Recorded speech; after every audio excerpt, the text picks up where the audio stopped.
यदि किसी फीमेल को कोई मेल अपनी तरफ आकर्षित करना चाहता है तो उसमें आने वाली सबसे बड़ी मनोवैज्ञानिक बाधा है शर्म और लज्जा। जरा इसके मनोविज्ञान को विस्तार से समझे कि क्या प्रॉब्लम है या क्या कारण है कि कोई व्यक्ति आसानी से किसी भी फीमेल को अपनी ओर आकर्षित नहीं कर पाता है।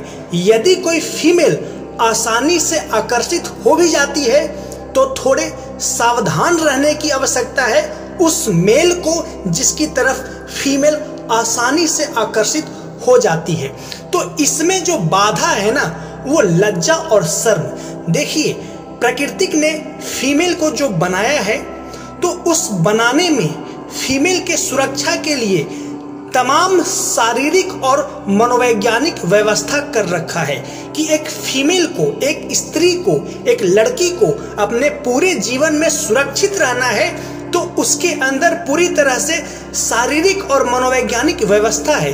उन्हीं मनोवैज्ञानिक व्यवस्था में शामिल है शर्म और लज्जा।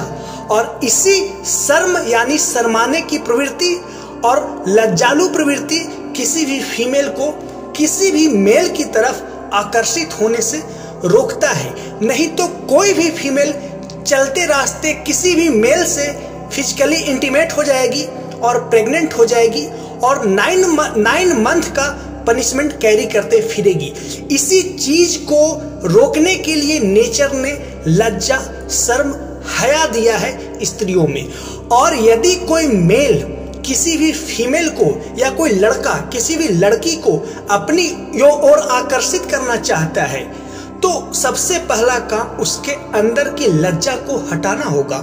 और किसी भी फीमेल के अंदर का लज्जा को हटाने का सबसे जो इम्पोर्टेंट, सबसे जो मेन फैक्टर है वो है रिस्पॉन्सिबल होना। जब एक लड़का या जब एक पुरुष काफी ज्यादा किसी लड़की के प्रति रिस्पॉन्सिबल हो जाएगा तो उस लड़की के अंदर जो शर्म और लज्जा है ना वो उस लड़के से टूट जाएगा, उस लड़के के प्रति नहीं रहेगा।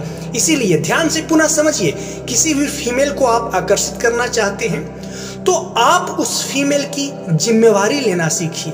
और जिम्मेवारी लेना कब सीखेंगे आप? जब आपके पास खुद का जिम्मेवारी संभालने का होश और ठिकाना और संसाधन होगा तब। नहीं तो आजकल के स्कूल वाले लड़के जो होते हैं ना, अपनी तो कोई ठिकाना नहीं, अपनी तो कोई संसाधन नहीं कि जीवन कैसे चला पाएंगे, माँ पिता सर से हाथ हटा ले तो, लेकिन वो दूसरे की यानी अपनी भविष्य में होने वाली गर्लफ्रेंड की जिम्मेवारी संभालते चलते हैं, जो कि पूर्णतः नालायकपन का, नकारेपन का पहचान है। इसीलिए किसी भी फीमेल के अंदर से शर्म, हया रूपी जो साइकोलॉजिकल बैरियर है एक दूसरे के करीब आने में, उसे हटाने के लिए उसकी रिस्पॉन्सिबिलिटी ले लो। और किसी की रिस्पॉन्सिबिलिटी लेने से पहले आप पहले खुद की अपनी रिस्पॉन्सिबिलिटी ले लो।